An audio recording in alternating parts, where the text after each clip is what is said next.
Santo, Santo, Santo, Deus onipotente, cedo de manhã cantaremos teu louvor. Santo, Santo, Santo, Deus Jeová triuno, és um só Deus, excelso Criador. Santo, Santo, Santo, todos os remidos, juntos com os anjos, proclamam teu louvor. Antes de formar-se o firmamento e a terra, eras e sempre és e hás de ser, Senhor. Santo, Santo, Santo, nós os pecadores não podemos ver tua glória sem tremor. Tu somente és santo, não há nenhum outro, puro e perfeito, excelso benfeitor. Santo, Santo, Santo, Deus onipotente,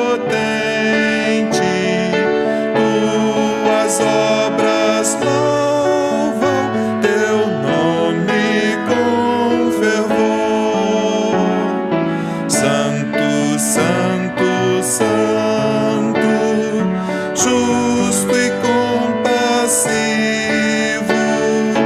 és um só Deus, supremo Criador.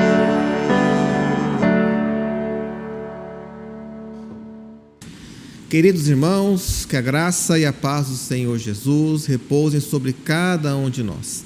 Estamos mais uma vez aqui para prestar culto ao Senhor e este vídeo sairá numa quinta-feira, então substituindo o nosso culto de oração que fazíamos fisicamente ou todos juntos.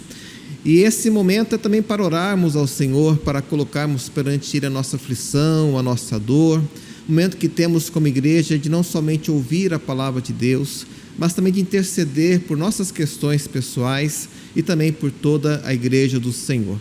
Então irei começar com uma palavra de oração neste momento. Deus querido, Deus bondoso, Tu és o grande Deus, não há Deus como o Senhor, o Deus que nos salvou, o Deus que nos criou, o Deus que nos conheceu antes da fundação do mundo, o Deus que tem escrito a nossa história de acordo com a Sua vontade. E neste momento, neste culto, nós estamos aqui, meu Pai amado, para colocar perante o Senhor cada aflição, cada lágrima, cada dor que nós temos passado. Pedimos que o Senhor venha olhar para nós, que o Senhor venha atender a oração dos Teus servos, aqueles que durante esse culto irão colocar perante o Senhor a sua própria dor. Senhor, olha para nós e queremos já desde o início declarar que nós precisamos do Senhor, não temos outro Deus a não ser o Senhor é Deus que nos salvou com uma grande salvação. E como leremos na Tua palavra, Deus, um Deus que se importa conosco, que enviou Jesus, o Seu próprio Filho, para viver como nós vivemos, que passou pelas dificuldades que nós passamos, mas Jesus Cristo venceu.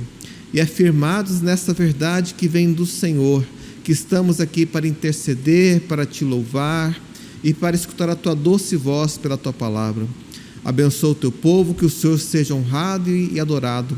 Em nome de Cristo que nós oramos. Amém. Queridos irmãos, vamos agora ler a palavra do Senhor e convido aqueles que nos assistem a abrir as suas Bíblias no livro de Hebreus, capítulo 4, Leremos o verso 14 até o 16. Hebreus 4, 14 a 16. E quando lemos Hebreus, é importante nos lembrarmos do contexto em que essa carta foi escrita. O autor, que para nós é anônimo, escreveu para crentes que estavam ali sendo perseguidos e talvez pela perseguição, pelos problemas que estavam enfrentando, estavam querendo voltar atrás da fé. Então, Hebreus é uma grande carta em prol da perseverança. A grande mensagem é essa: crentes, perseverem, continuem firmes, não desanimem, não deixem a igreja, não abandonem o caminho da fé.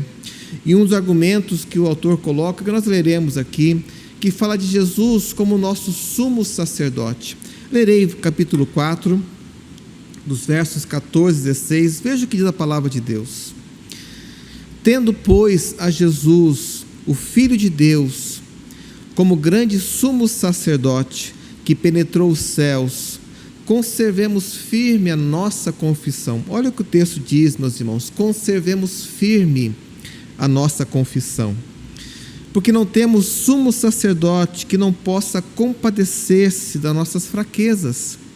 Antes, ele foi tentado em todas as coisas, a nossa semelhança, mas sem pecado. Acheguemo-nos, igreja, portanto, confiadamente, junto ao trono da graça, a fim de recebermos misericórdia e acharmos graça para socorro em ocasião oportuna. Que texto maravilhoso, igreja do Senhor. Então o autor nos chama, nos conclama a nos achegarmos ao trono da graça por meio de Cristo, para recebermos misericórdia e graça, e assim termos socorro em ocasião oportuna. Esse é o nosso tempo. Estamos achegando a Deus por meio de Cristo Jesus, na comunhão do Espírito Santo, para recebermos socorro em nosso tempo. Iremos cantar um hino agora que diz isso, que nós temos um grande amigo que é Jesus Cristo. Gosto muito desse hino, e é o momento que ele diz: ó que paz perdemos sempre, ó que dor no coração, só porque nós não levamos tudo a Cristo em oração.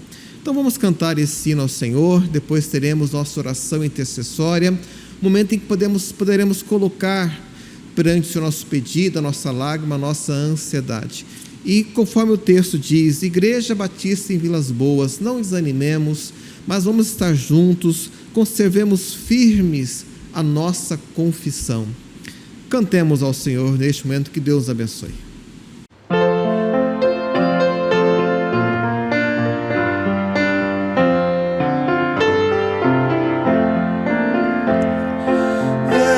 Jesus, amigo, temos, mais chegado que um irmão.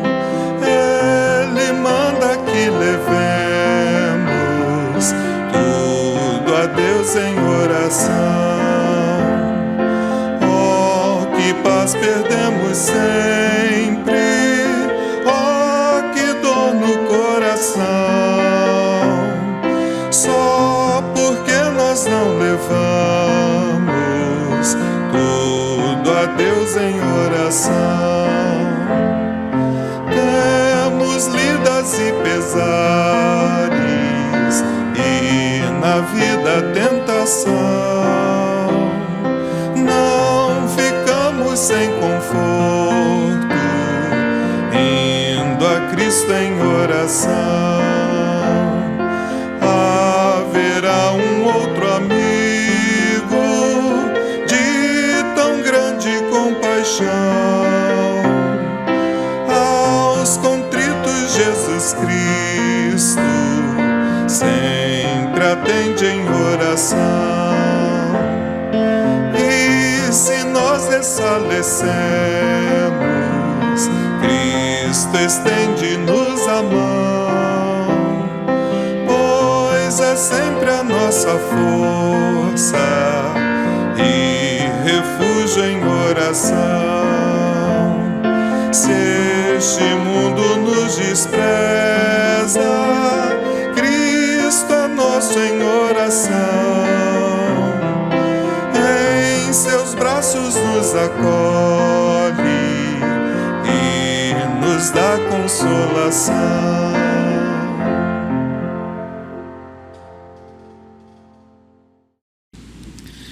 Acheguemo-nos, portanto, confiadamente junto ao trono da graça. Faremos isso agora por meio de Cristo Jesus.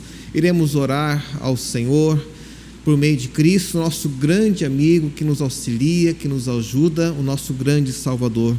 Também convido você que nos assiste, neste momento, no seu coração, deposite o seu problema, a sua aflição, aquilo que é impossível aos seus olhos. Gosto muito de um trecho da Palavra de Deus que diz que para o Senhor não há nada sequer demasiado difícil. Esse é o nosso grande Deus. Então iremos orar agora, vamos colocar nossa luta perante o Senhor. Oremos ao nosso Deus. Deus querido, Deus poderoso, aqui estamos como igreja, reunidos não fisicamente, mas espiritualmente, um só corpo em Cristo Jesus. E o Senhor bem sabe das nossas necessidades. O Senhor conhece aqueles queridos que passam necessidade até mesmo de comida, aqueles para quem falta talvez o alimento, o recurso para pagar as contas, aqueles que estão extremamente preocupados com o dia de amanhã, sem saber se terão um emprego, sem saber se terão condições de manter a sua família. Senhor, há pessoas e queridos e ovelhas tuas, Deus, que estão passando por dificuldades neste momento. E queremos agora, como igrejas do Senhor, interceder por cada um de nós. Senhor, tem misericórdia nesse tempo que atravessamos. Abençoa aqueles que padecem lutas físicas, doenças emotivas, emocionais. Senhor, tem misericórdia de cada um de nós. Sustenta cada um nesses problemas. Que Tua graça se achegue a nós. Concede aquilo que está em nosso coração. Dá consolo, dá confiança, possamos saber que a nossa grande recompensa não é neste mundo, mas é no céu, que já está preparado para nós, que teremos uma coroa maravilhosa nos esperando, Pai, já pronta, já feita pelo Senhor, e aguardamos aquele grande dia. Dizemos como o apóstolo Paulo, ansiamos ser revestidos, ansiamos a ressurreição. Mas abençoa o Teu povo que hoje clama e chora de dor, sustenta cada um. Pedimos para aqueles que passam por dificuldades financeiras, que pedem por essa questão. Senhor, sustenta cada um, dá o emprego, dá o concurso, dá o recurso financeiro, a saída necessária. Que nós, neste momento, possamos aprender a depender cada vez mais de Ti. O Senhor é um Deus que tem cuidado de nós. O Senhor tem provido o que é necessário. Nós esperamos e aguardamos o Senhor. Sustenta cada um. Abençoa as famílias da igreja, os casamentos, os filhos, relacionamento entre pais e filhos, esposo e esposa, Senhor Deus. A cada um colocamos perante o Senhor. Sustenta, Pai, aqueles que têm pouco tempo de casado, aqueles que têm muito tempo de casado, aqueles que passam algum tipo de dificuldade dentro de casa. O Senhor sabe a luta de cada um. Sustenta, dá amor, compreensão, diálogo, e que especialmente Teu Espírito Santo atue, colocando fruto do Espírito em cada coração, para a Tua honra e para a Tua glória. Pai, colocamos a Tua igreja perante o Senhor, colocamos aqueles que neste momento colocam aquilo que está no seu coração, e pedimos ao Senhor a Tua intervenção nesse ponto.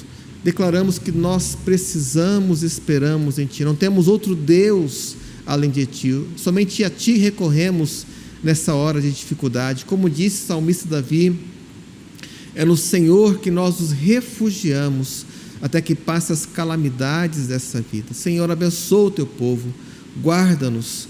É a nossa oração em nome de Jesus Cristo. Amém.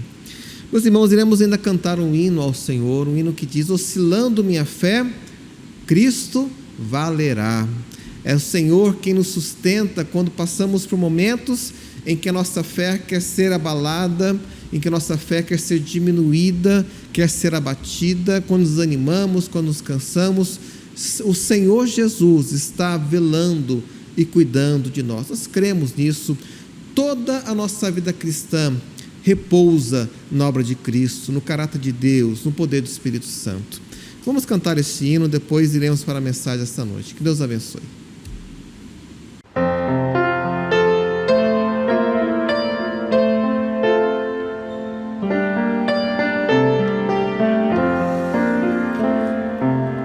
Oscilando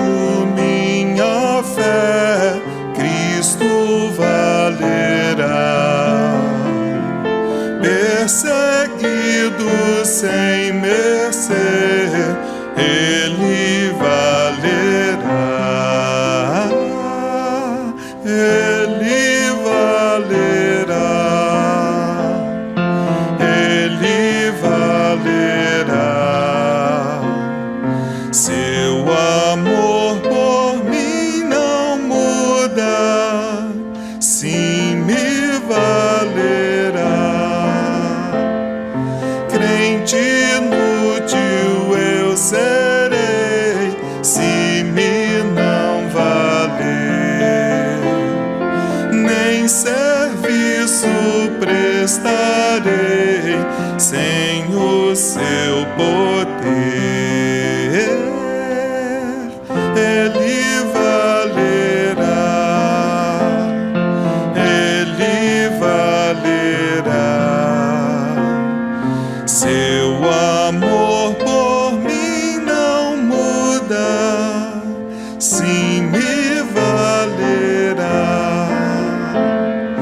Com seu sangue me comprou, não me deixará.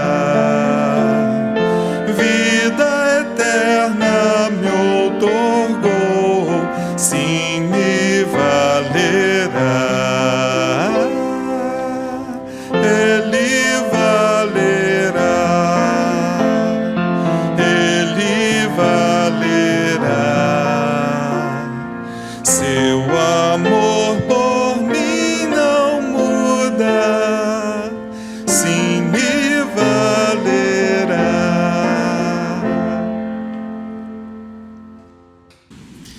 Meus irmãos, nossa mensagem neste momento será em Isaías capítulo 21. Leremos o versículo 1 até versículo 10. Quero continuar nossa exposição do livro do profeta Isaías. Então, Isaías capítulo 21, do verso 1 a 10. Estou usando aqui a versão revista e atualizada. E peço que os irmãos acompanhem também a leitura em suas Bíblias. E durante a mensagem, se possível, mantenha a Bíblia aberta. Esse trecho da palavra de Deus. Durante a mensagem, usaremos, além de Isaías 21, outros textos, mas especialmente este capítulo. Diz assim a palavra do Senhor, Isaías capítulo 21. Sentença contra o deserto do mar. Como os tufões vêm do sul, ele virá do deserto da horrível terra. Dura visão me foi anunciada.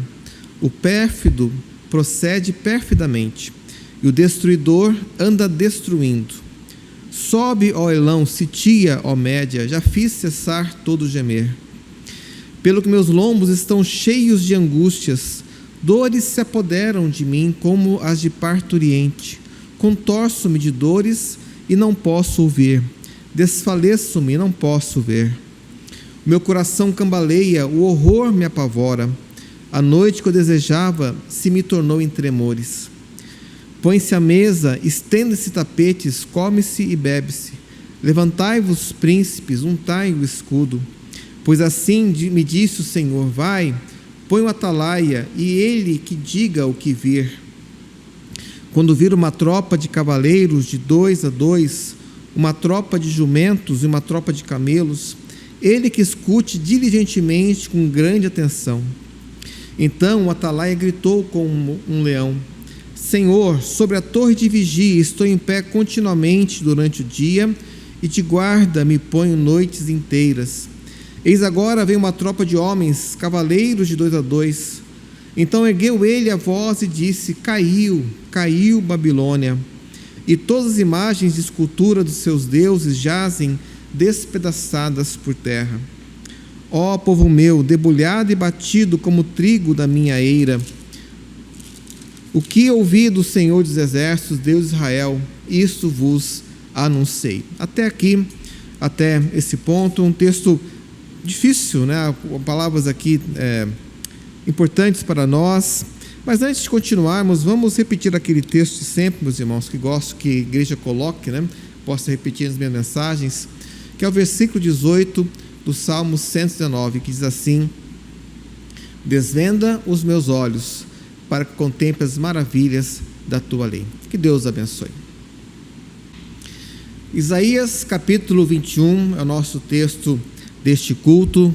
já lemos aqui a palavra do Senhor e temos palavras importantes, palavras profundas que Isaías coloca aqui. Estamos em um momento do livro do profeta Isaías em que predições e juízos são ditos sobre várias nações. Já passamos por algumas nações, alguns textos, vimos na última mensagem sobre Isaías uma palavra do Senhor contra a Etiópia, contra a Síria e contra também o Egito, e especialmente uma palavra de graça no final, uma coisa muito bonita, né? Que Egito e a Síria iriam também servir ao Senhor.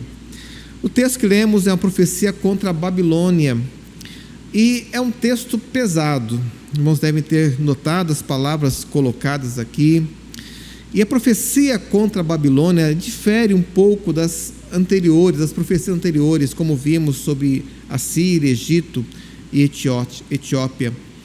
Porque essa profecia tem um tom mais tenebroso, ela é mais pesada.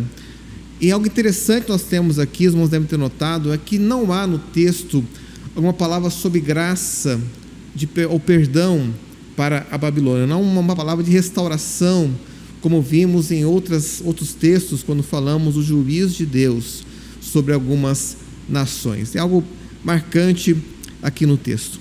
Então, a palavra sobre a destruição, e a mensagem, quero colocar o seguinte tema para os irmãos: a terrível visão da destruição. A terrível visão da destruição. E quero dividir aqui o texto em 3 partes, como tenho feito normalmente. Primeira parte, quero falar sobre a angústia que será colocada contra a Babilônia, e não somente contra a Babilônia, mas aquilo que o profeta sentiu também quando ele viu essa visão, algo bastante interessante. Depois quero falar sobre o sentido espiritual dessa palavra contra a Babilônia, iremos para Apocalipse, e finalmente falaremos sobre a condenação e a não condenação, tendo em vista o que vai acontecer aqui no final dos tempos, tendo Babilônia como símbolo espiritual. Chegaremos lá. Primeiramente, então, vamos para Isaías capítulo 21, falaremos sobre a angústia. Olha para o versículo 1, aqui fala sentença contra o deserto do mar. O mar aqui representa a Babilônia, era uma terra com rios importantes, então é uma palavra contra aquele reino especificamente, embora de forma simbólica. E fala que tufões, como tufões, vêm do sul, a destruição do deserto, da horrível terra. E fala versículo 2, dura visão me foi anunciada. A Babilônia seria destruída, mais para frente nós vemos isso acontecendo. E algo interessante aqui, meus irmãos, é que quando essa profecia foi colocada contra a Babilônia, o grande reino da época era a Síria. Era o grande reino, todo o contexto de Isaías nós temos isso. Há sempre uma ameaça que a Síria iria invadir Israel, iria invadir as nações ao redor, e a invasão da Síria seria até um juízo de Deus contra as nações que lá existiam. E Babilônia ainda não era um grande reino como seria para frente, e é exatamente Babilônia, uns anos depois, que vai derrotar a Síria numa grande batalha. E Babilônia então será o grande reino daquele momento, aquela situação. Época do profeta Daniel, profeta Ezequiel, de grandes momentos de revelação divina.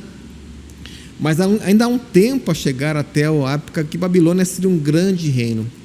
E depois que Babilônia fosse um grande reino, então a própria Babilônia seria invadida e derrotada pela Pérsia e pela Média. São os países citados aqui no versículo 2. Sobe, ó Elão, Sitia, ó Média, já fiz cessar todo o gemer.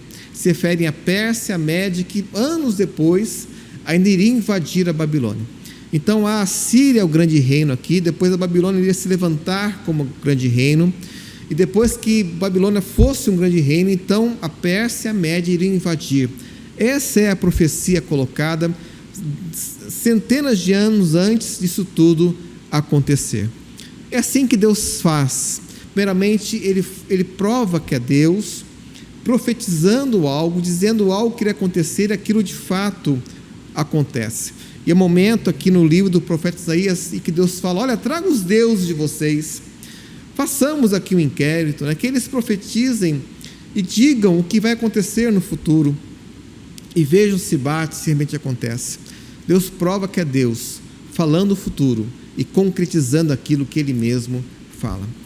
Então, isso iria acontecer no futuro, Babilônia iria cair pelas mãos da Pérsia, da Média, e está aqui já anunciado, está profetizado. Seria uma grande derrota, uma destruição muito grande que iria ali acontecer. Mas essa visão dura que é colocada e a angústia do profeta ao dizer isso, não se refere apenas a este momento histórico, mas a um sentido espiritual. Daqui a pouquinho iremos ver isso. Veja que ele fala, versículo 3, o profeta: pelo que os meus lombos estão cheios de angústias, dores se apoderaram de mim, como alguém que vai ter um filho, alguém que está para ter um parto, a pessoa grávida. O meu coração cambaleia, fala versículo 4, o horror me apavora, a noite que eu desejava se me tornou em tremores.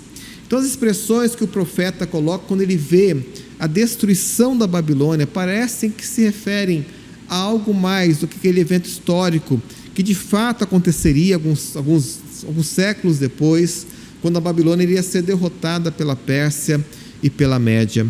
Talvez se refira a algo mais importante que nós temos lá em Apocalipse, e já veremos isso. Mas antes de passar para essa segunda questão, deixe-me colocar aos queridos isso, que Deus profetiza, então Deus cumpre, e Deus traz juízo sobre as nações dessa forma.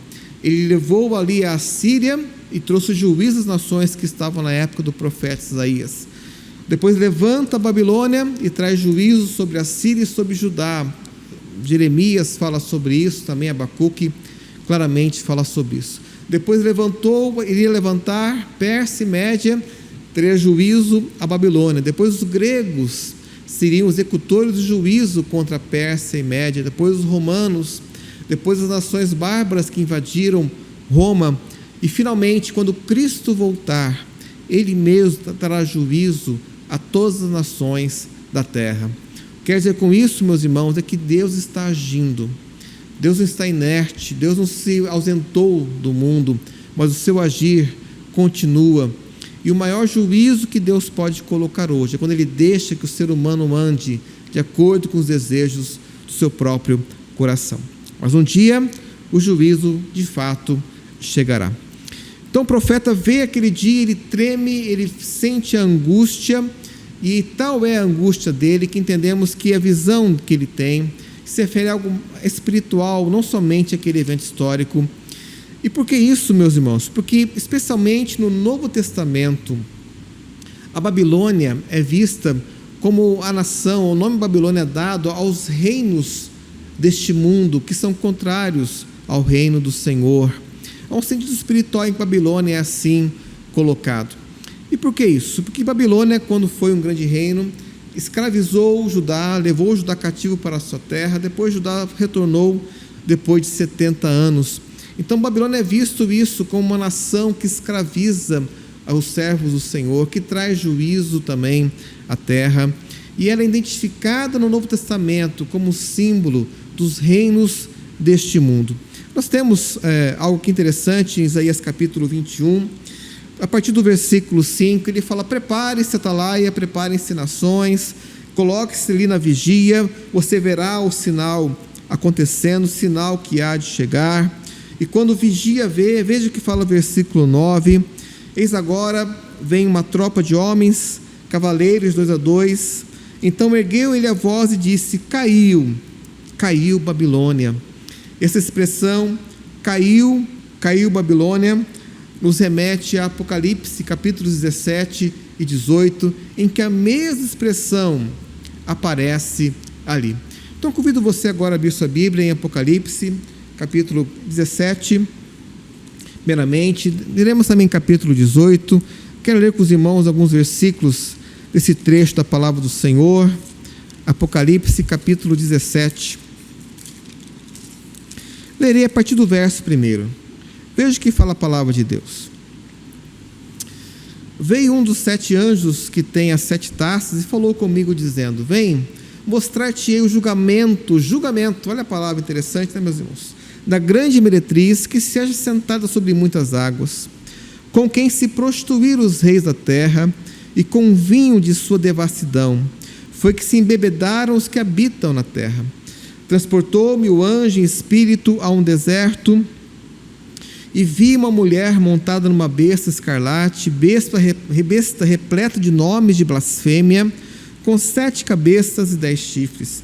Achava-se a mulher vestida de púrpura e de escarlata, adornada de ouro, de pedras preciosas, de pérolas, tendo na mão um cálice de ouro, transbordante de abominações e com as imundícias da sua prostituição. Olha verso 5. Na sua fronte achava-se escrito um nome, um mistério: Babilônia, a grande, a mãe das meretrizes e das abominações da terra.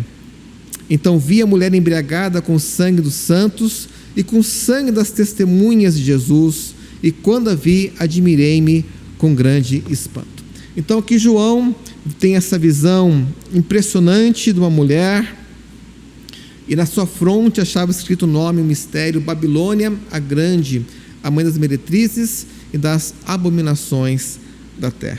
Quero dizer com esse texto que Babilônia representa espiritualmente, especialmente no Novo Testamento, os reinos deste mundo. Os reinos deste mundo que darão suporte ao reino do anticristo. Os reinos deste mundo que estão sob o domínio de Satanás, que fazem leis contra o Senhor. Os reinos deste mundo, meus irmãos, que estão embriagados da prostituição, da pornografia, da feitiçaria, da corrupção, que se voltam contra o Deus verdadeiro, que não querem saber das leis do Senhor. E as nações do mundo, esses esquemas que têm acontecido, estão sendo preparados para a chegada do anticristo. E aqui representada essa figura terrível colocada aqui. Então Babilônia representa isso, essa visão espiritual daquilo que é contrário, aquilo que é mundano desta era, deste século, que é contrário à vontade de Deus e à palavra do Senhor. E aqui então Babilônia dá suporte ao reino do anticristo, conforme está em Apocalipse.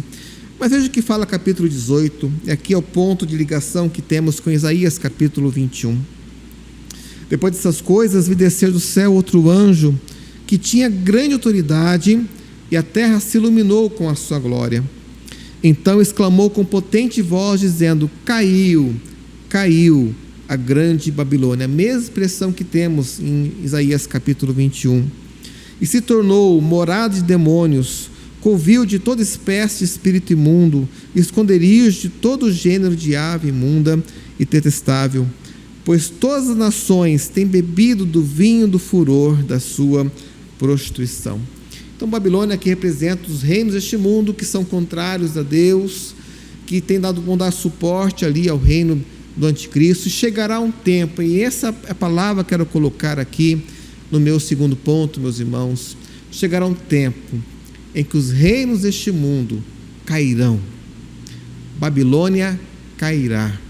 Nós podemos olhar hoje ao nosso redor, olhar para a atualidade e vemos Babilônia crescendo, vemos Babilônia agindo, Satanás agindo no mundo, e parece que as nações estão ali em certo concluio, para que então chegue o anticristo, as coisas sendo preparadas para aquele dia terrível. Mas podemos ter plena certeza que o reino do anticristo cairá, que Satanás com seus poderes cairão, que não sobrará nada, que todo esse império do mal um dia será completamente destruído pela aparição do Senhor Jesus Cristo. O apóstolo Paulo, quando escreve ali sua segunda carta aos Tessalonicenses, ele fala sobre o anticristo também, dizendo que ele teria poder e se sentaria no trono de Deus, faria blasfêmias, mas seria destruído pela aparição, pela palavra de Jesus, pelas palavras de Cristo. O anticristo iria cair. Mas ele diz algo, que o mistério da iniquidade hoje já está operando. É isso que eu quero dizer para os irmãos, meus queridos, que hoje o mal está operando, simbolicamente que pela Babilônia, isso que dará suporte a esse reino terrível do anticristo que haverá no futuro. Hoje o mal está agindo, e esse mal quer tirar os crentes da palavra de Deus, este mal quer desviar aqueles que são do Senhor do caminho certo, que vão contra Deus e contra as suas leis. Mas Babilônia há de cair. Caiu caiu a grande Babilônia. Os reinos deste mundo ficarão espantados quando isso acontecer, mas de fato irá acontecer um dia. Deixe-me para o terceiro ponto da mensagem nessa noite. Falamos então da grande visão que Isaías teve no tempo de angústia. Colocamos também o sentido espiritual que vejo no texto relativo à Babilônia. E usando a palavra julgamento que temos aqui, condenação, quero dizer algo a respeito disso, porque um dia a Babilônia será condenada, passará pelo juízo. Isso é muito claro pela palavra do Senhor. E como nós, como igreja, podemos escapar desse juízo? Como podemos nós, então, termos plena convicção de que passaremos pelo juízo, mas temos a nossa vida eterna confirmada? Vamos para Romanos capítulo 8, depois voltaremos e encerraremos com Isaías capítulo 21. Romanos capítulo 8, quero ler apenas com os irmãos o versículo 1, porque temos aqui em Romanos 8 uma palavra condenação. Veja o que fala o texto, estou usando a revista atualizada.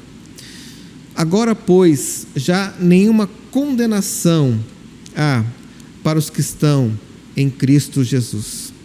Agora, pois, já nenhuma condenação há para os que estão em Cristo Jesus. Condenação.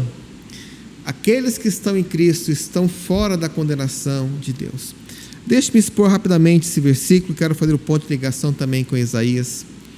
Agora, Paulo começa assim o seu tempo, o seu versículo, uma nova realidade. E quando falamos de uma nova realidade, porque havia uma antiga realidade. A antiga realidade é marcada pelo pecado, pela morte, pela consequência do pecado em nossa vida, pela separação que ocorre quando o ser humano, a humanidade, pecou e se afastou dos caminhos do Senhor. Essa é a antiga realidade, esse mundo criado, maravilhoso por Deus, que testemunha da existência de Deus, mas está corrompido pelo pecado. Mas agora há uma nova realidade que é em Cristo Jesus. Na antiga realidade, há condenação. Na nova realidade, há uma não condenação. A salvação que está preparada para nós. E algo maravilhoso temos aqui, meus irmãos, que quando Paulo coloca condenação no sentido jurídico, há um juízo preparado, e a não condenação quando Deus fala, você está livre, você é um justificado, você é um justo, e assim podemos entrar no céu. E note que a diferença entre ser condenado e ser um não condenado reside em um único ponto, de acordo com Romanos capítulo 8, versículo 1. Reside no seguinte ponto: estar ou não em Cristo Jesus. Meus irmãos, a humanidade, este mundo, essa antiga realidade, essa velha realidade, não está em Cristo no sentido espiritual.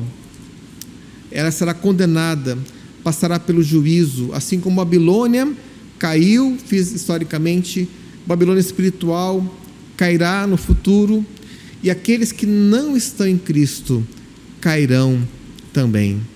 Aqueles que não aceitaram Cristo no seu coração como único Senhor e Salvador, aqueles que não tomaram a decisão de colocar a sua fé em Jesus Cristo, também cairão naquele último dia.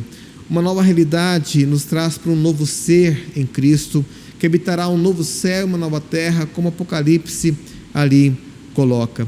Então Babilônia representa esse mundo antigo que já caiu historicamente e cairá espiritualmente no futuro.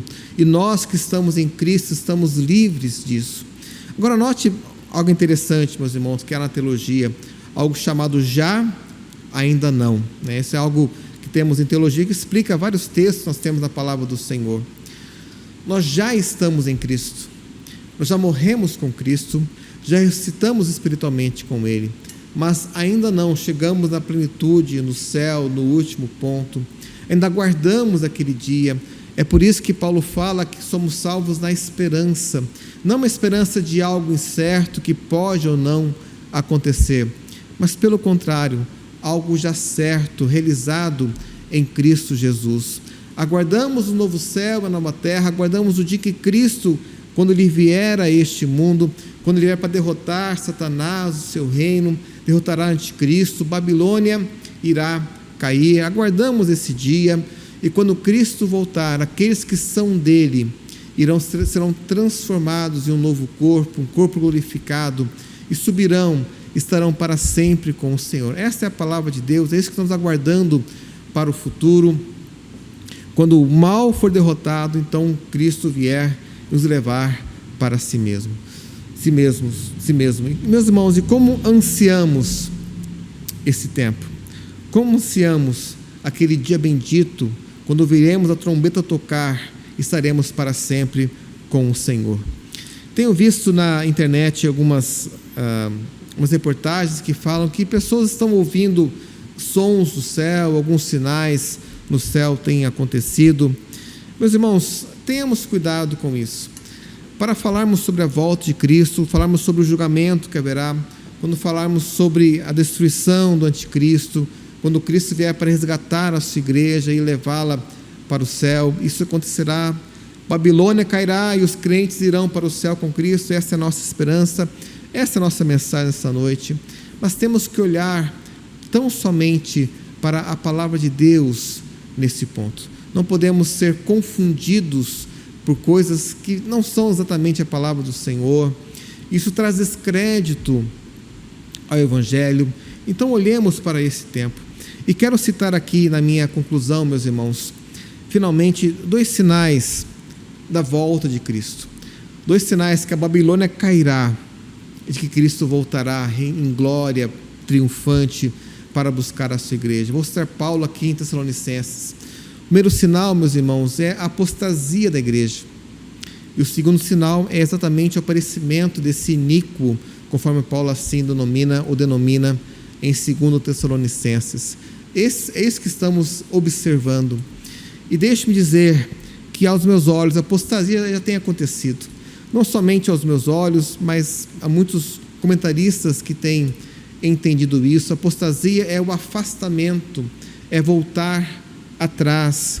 Isso, como igreja, tem acontecido já desde o século XIX, pelo menos, em que aquilo que chamamos de igreja tem adotado uma teologia que nega a palavra do Senhor, que não crê nos milagres, que não crê em Jesus, que não crê no nascimento virginal de Cristo, que não crê na ressurreição. E muitos teólogos famosos têm entrado nessa linha. E deixa eu dizer claramente para os irmãos que igrejas literalmente fecharam as portas, porque creram nesse tipo de doutrina, abandonaram a fé cristã verdadeira. Hoje na Europa já se fala em um continente pós-cristão. Há poucos lá que também talvez sejam crentes verdadeiros, fiéis, que creem na palavra do Senhor. Em muitos lugares a igreja é uma casca bonita, com templos lindos, mas sem nada lá dentro. Estamos vendo o tempo como uma igreja que Cristo fala, a última das 7 igrejas do Apocalipse, de Laodiceia, em que Cristo está do lado de fora, batendo para entrar. Olha que coisa impressionante. Cristo está do lado de fora, batendo a porta para entrar na igreja. Que contraste ali quando olhamos para a primeira igreja do Apocalipse, que era Éfeso, em que Cristo está passeando entre os castiçais de ouro. Na última igreja está do lado de fora, batendo para entrar. Isso é apostasia, quando a igreja deixa o seu Senhor, quando a igreja deixa o seu Salvador. Não será o tempo que vivemos hoje, em que queremos as bênçãos somente de Deus, mas não queremos o caráter de Cristo em nós, não queremos ter um pleno conhecimento de Cristo em nosso viver. Quantas pessoas têm colocado o nome de Cristo em seus lábios, mas não o têm em seu coração? Vamos pensar nisso. E para terminar, deixe-me voltar então para Isaías capítulo 21, como havia dito. Deixe-me ler apenas o último texto aqui, meus queridos, nesse sentido de que Babilônia de fato irá cair. Então vimos Isaías capítulo 21, a angústia do profeta, dizendo: meu coração cambaleia, o horror se apavora. Vimos o atalaia declarando: caiu a Babilônia. E finalmente no verso 10 o profeta fala: ó povo meu, debulhado e batido como trigo na minha eira, um povo que sofria, que passava dificuldades. E ele termina dizendo: o que ouvi do Senhor dos Exércitos, Deus de Israel, isso vos anunciei. Isaías fala: povo que tem sofrido, povo de Deus, o que ouvi da palavra do Senhor é o que está sendo anunciado para vocês. E aqui está a palavra de Deus. Aqui está a palavra de Deus. Isso sendo anunciado àqueles que são crentes. E com a palavra de Deus, meus irmãos, que o mundo vai cair, mas que o reino de Jesus permanecerá para sempre. Creiamos nisso. Hoje é um tempo difícil. Não é por causa do vírus, é porque o pecado domina no mundo. Os reinos desse mundo estão indo contra o Senhor, mas eles vão cair. E Jesus, o grande Rei Jesus, reinará para sempre. Oremos ao Senhor, depois iremos encerrar nosso culto. Pai amado, obrigado, porque esta é a palavra de Deus. Obrigado porque o Senhor inspirou Isaías a colocar isto. E cremos, Pai, que aquilo que está escrito, aquilo que o Senhor queria que nós soubéssemos. Eu peço pelo teu povo, que possamos caminhar na paz do Senhor, que possamos caminhar de acordo com a sua vontade, entendendo aquilo que o Senhor quer dizer para nós. Senhor, sustenta o teu povo, que a tua palavra entre em cada coração, em cada mente, para a tua honra e para a tua glória. E que o amor de Deus Pai, a graça de Jesus e a comunhão do Espírito Santo estejam sobre todos nós. Amém. Deus abençoe e fique na graça e na paz do Senhor Jesus Cristo.